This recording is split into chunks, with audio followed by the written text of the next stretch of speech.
Great Expectations Chapter 2. My sister, Mrs. Joe Jgargery, was more than 20 years older than I, and had established a great reputation with herself and the neighbors because she had brought me up by hand, having at that time to find out for myself what the expression meant, and knowing her to have a hard and heavy hand, and to be much in the habit of laying it upon her husband as well as upon me, I supposed that Joe Jgargery and I were both brought up by hand.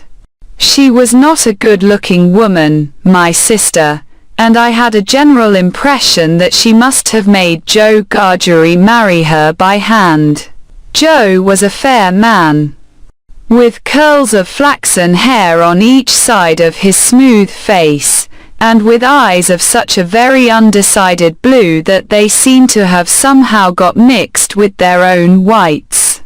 He was a mild, good-natured, sweet-tempered, easy-going, foolish, dear fellow, a sort of Hercules in strength, and also in weakness.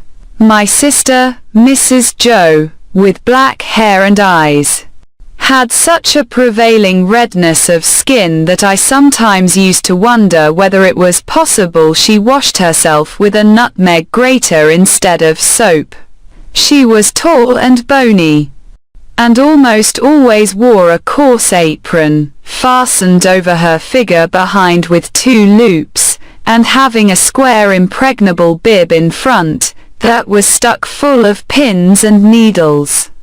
She made it a powerful merit in herself, and a strong reproach against Joe, that she wore this apron so much, though I really see no reason why she should have worn it at all, or why, if she did wear it at all, she should not have taken it off every day of her life. Joe's forge adjoined our house, which was a wooden house, as many of the dwellings in our country were, most of them, at that time. When I ran home from the churchyard, the forge was shut up, and Joe was sitting alone in the kitchen. Joe and I being fellow sufferers, and having confidences as such, Joe imparted a confidence to me, the moment I raised the latch of the door and peeped in at him opposite to it, sitting in the chimney corner. Mrs. Joe has been out a dozen times, looking for you, Pip, and she's out now, making it a baker's dozen. Is she? Yes, Pip, said Joe, and what's worse, she's got Tickler with her. At this dismal intelligence, I twisted the only button on my waistcoat round and round, and looked in great depression at the fire.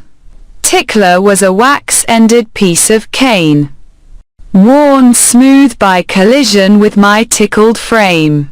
She sat down, said Joe, and she got up, and she made a grab at Tickler, and she rampaged out. That's what she did, said Joe, slowly clearing the fire between the lower bars with the poker, and looking at it. She rampaged out, Pip. Has she been gone long, Joe? I always treated him as a larger species of child, and as no more than my equal. Well, said Joe, glancing up at the Dutch clock, she's been on the rampage, this last spell, about 5 minutes, Pip. She's a-coming. Get behind the door, old chap, and have the jack-towel betwixt you. I took the advice. My sister, Mrs. Joe, throwing the door wide open, and finding an obstruction behind it, immediately divined the cause, and applied Tickler to its further investigation.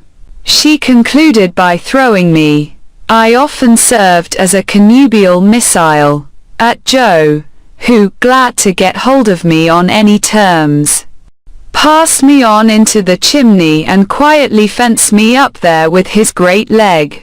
Where have you been, you young monkey? said Mrs. Joe, stamping her foot. Tell me directly what you've been doing to wear me away with fret and fright and worrit, or I'd have you out of that corner if you was 50 pips. And he was 500 Jارجريs. I have only been to the churchyard, said I, from my stool, crying and rubbing myself. Churchyard, repeated my sister. If it weren't for me you'd have been to the churchyard long ago, and stayed there. Who brought you up by hand? You did, said I. And why did I do it? I should like to know, exclaimed my sister. I whimpered. I don't know. I don't, said my sister. I'd never do it again. I know that. I may truly say I've never had this apron of mine off, since born you were. It's bad enough to be a blacksmith's wife, and him a Járجري, without being your mother.